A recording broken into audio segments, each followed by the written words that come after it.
Fala, meus amigos do canal Intelectos, tudo bom com vocês? Comigo está tudo ótimo. Hoje nós vamos tratar sobre um assunto bastante interessante, que é a maçonaria. Bom, então é um tema que eu gosto muito de estudar, né? Me desperta uma curiosidade enorme, não sei se com vocês também. Mas hoje nós vamos tratar sobre a maçonaria, que é, afinal de contas, a maçonaria.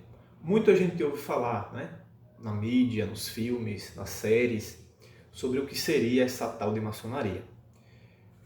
O símbolo da maçonaria, pessoal, é esse, ó. Veja. É um G com um triângulo, com um compasso e com um esquadro, né? Na verdade. Então vamos lá. A maçonaria, pessoal, primeiro de tudo, ela, por muito e muito tempo, ela foi classificada como uma sociedade secreta, né? Hoje, em pleno século XXI, nós não podemos mais utilizar esse termo, sociedade secreta. Por quê? Porque a maçonaria, ela é hoje uma sociedade discreta. O que seria uma sociedade secreta? A sociedade secreta seria se a gente não soubesse da existência dela. Como a gente sabe da existência dela, da maçonaria, ela automaticamente deixa de ser secreta e passa a ser discreta. Por que discreta? Porque, na verdade, nós não sabemos a fundo o que acontece na maçonaria. O que nós temos são alguns relatos, né? Algumas pessoas dizem isso, alguns autores dizem aquilo. Porém, vamos lá. Então, a maçonaria, pessoal, ela surge... a maçonaria é muito antiga, tá? Na verdade, não existe uma data da sua fundação, não existe um ano, que a gente pode dizer assim, que a maçonaria foi surgida. Mas o que nós sabemos é que, desde a Idade Média, a maçonaria já existe. O que quer dizer Freemason, o termo Freemason? É maçons livres, né? Pedreiros. Os pedreiros, a maçonaria começou com os pedreiros que construíam as catedrais e construíam os castelos. Eles alegadamente se dizem, né, descendentes aí de uma sabedoria davídica, ou seja, que veio lá do templo de Salomão, né, inclusive dos construtores do templo de Salomão, lá no Oriente Médio, onde hoje é o Estado de Israel. A gente não tem como provar isso, nem ele mesmo tem como provar isso. O que nós sabemos é que a grande loja que foi fundada no Reino Unido, né, em 1717, ali oficialmente a gente tem, né, se eu não me engano, na Escócia, a gente tem o surgimento, o rito escocês, né? A grande loja, não, se não me engano foi em Londres, né? A grande loja de Londres. Ali nós temos o surgimento da maçonaria moderna. Então a maçonaria moderna, que surge no ano simbólico de 1717, ela vai percorrer esses 3 séculos e penetrar aí ao longo do século XXI. Ou seja, ainda hoje nós temos maçons, né? Maçons ilustres inclusive. Nessa revista da Super Interessante, ela traz uma reportagem muito bacana sobre a maçonaria, né? A verdade sobre a força da maçonaria. Veja. Então eu já li o artigo. O que é que traz de interessante de novo aqui? Bom, primeiramente vamos aos símbolos. Existe toda uma simbologia por trás da maçonaria, pessoal. Então, como eu falei, nós não sabemos de fato o que acontece nas lojas maçônicas. As lojas maçônicas são onde os maçons eles se encontram periodicamente. Algumas curiosidades sobre a maçonaria. A maçonaria ela é uma sociedade discreta, uma sociedade sem classes, ou seja, ela aceita teoricamente pessoas de todas as classes, ela aceita pessoas de todas as religiões, na verdade, né? Ela aceita pessoas de todos os tipos, de todas as raças, de todos os credos. Então, assim, a única exigência que a maçonaria faz, ela faz 2 exigências, na verdade. Primeiro, que você tem que ser crente, você tem que crer em um Deus, né? Você pode ser católico, você pode ser evangélico, você pode ser espírita, você pode ser muçulmano, você pode ser judeu. A maçonaria vai te aceitar quanto a isso. Segunda coisa, você tem que ser homem, né? A maçonaria não aceita mulheres, certo? Existem algumas ramificações da maçonaria, como as filhas de Jó, por exemplo, que aceitam mulheres, porém a lei não é a maçonaria propriamente dita, né? A maçonaria propriamente dita, a maçonaria secular que a gente conhece, ela não aceita mulheres, certo? Vamos lá. A maçonaria, pessoal, ela prega na sua essência, ela tende a isso, a formar uma sociedade mais justa, mais igualitária. Né? Quais são os lemas da maçonaria? Os lemas da maçonaria são os mesmos lemas da Revolução Francesa, né? Da Revolução Liberal Francesa. Liberdade, igualdade e fraternidade. Né? Então, a maçonaria esteve por trás também da Revolução Francesa. Nós podemos aqui dar nome aos bois. Por exemplo, vamos falar do Brasil. Né? No Brasil nós temos muitos maçons ilustres, inclusive o Brasil colonial, o Brasil lá de Dom Pedro II, né, que lutou pela sua independência. Né? Por exemplo, o Dom Pedro I, príncipe regente, era um maçom atuante, sendo porta-voz da elite local, que se reunia e debatia nas lojas brasileiras. Né? Então nós vemos aí o poder que a maçonaria ela teve. Por exemplo, o José Bonifácio, né, de Andrada, ele também foi um maçom. Né? E assim, nós temos, lógico, algumas questões, tivemos algumas questões envolvendo conflitos, por exemplo, entre a Igreja Católica e a maçonaria. Por quê? Porque a maçonaria, ela, na sua essência, ela tem uma coisa bem contrária à Igreja Católica. Né? Que é o quê? A Igreja Católica, o católico crê em Deus, certo? Ele seria aceito. Porém, existem decretos papais, né, bulas papais, em que se condena que um católico seja maçom. Né?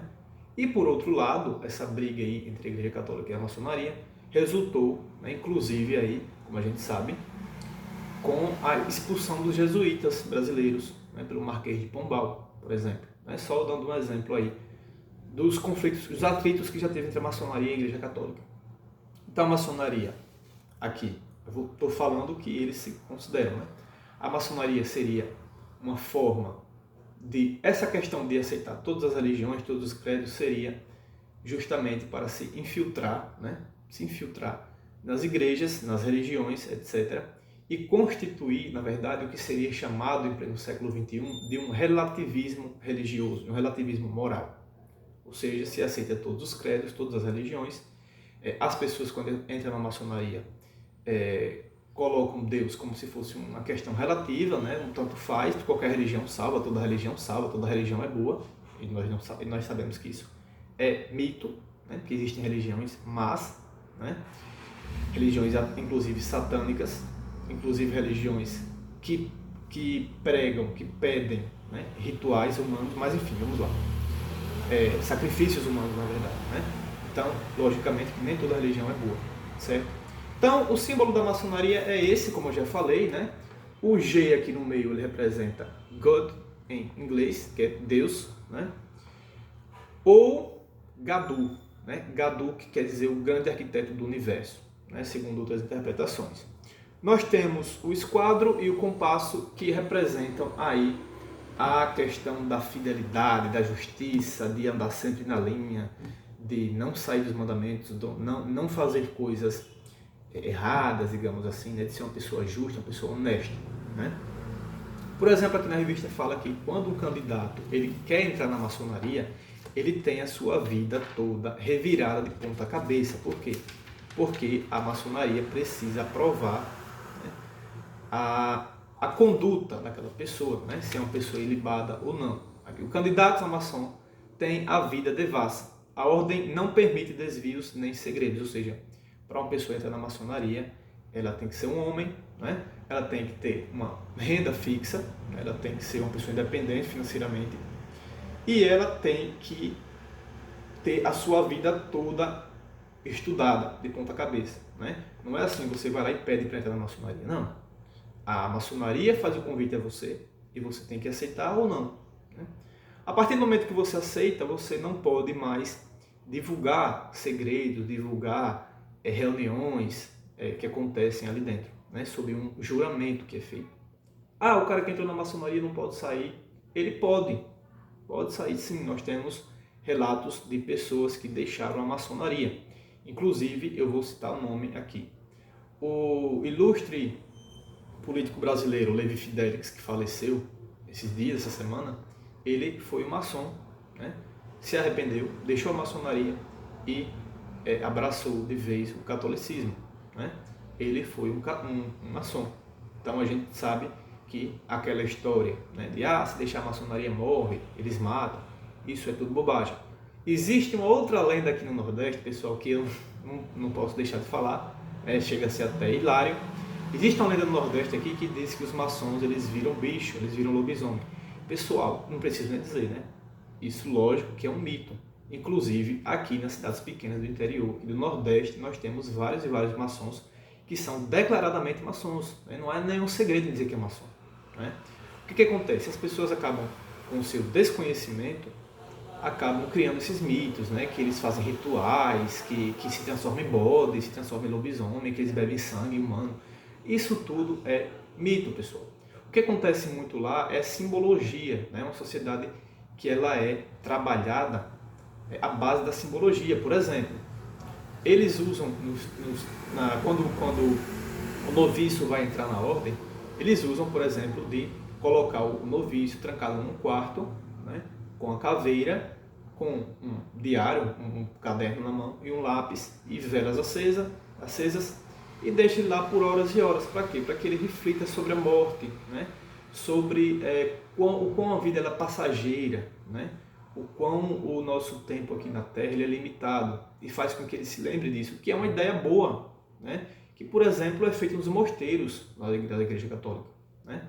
Então, existem igrejas com crânios humanos lá na Europa, né? Em Évora, Portugal, por exemplo. Então não há nada de errado nisso. Isso é uma simbologia. A caveira, por exemplo, ela nos relembra a morte. Essa caveira aqui que eu estou falando, que eu estou usando, né? Ela me relembra o quê? É terror, é satanismo? Não.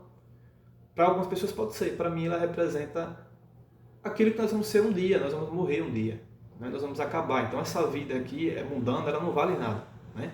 A gente tem que pensar no transcendente. A gente tem que transcender essa vida. Nós viemos aqui para ir para o céu, não foi para viver nessa terra, né?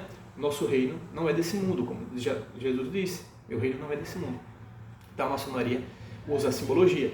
Usa a simbologia também para se auto-reconhecerem em aperto de mão, né? O aperto de mão do maçom com outro maçom. Eles se conhecem através do toque de mão, né?